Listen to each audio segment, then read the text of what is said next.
Log into AWS Management Console, browse EC2 service.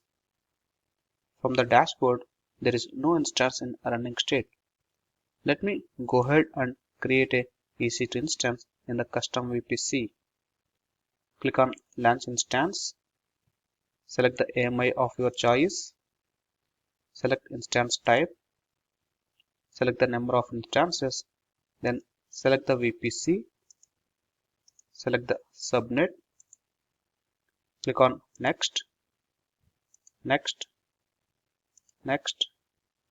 Review on Launch, Launch. Select the key pair. Click on Launch Instances.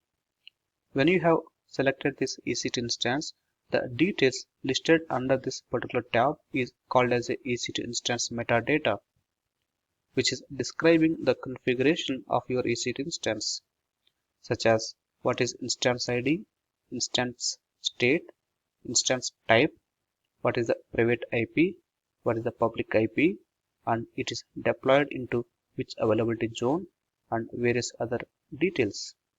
Metadata is really important to understand the configuration of the EC2 instance, how it has been deployed into the AWS cloud. It is also possible to retrieve the metadata information from the command line as well. Let me log into the EC2 instance by copying the public IP. AWS will ensure that the metadata of every EC2 instance is being made available over the HTTP endpoint.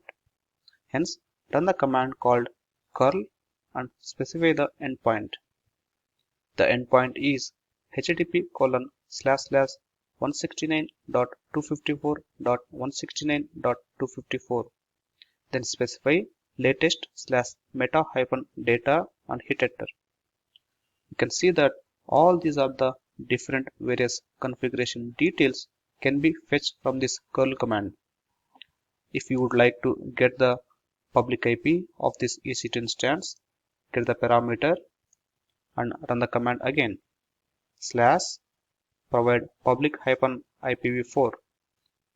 You can see that the public IP of this EC2 instance.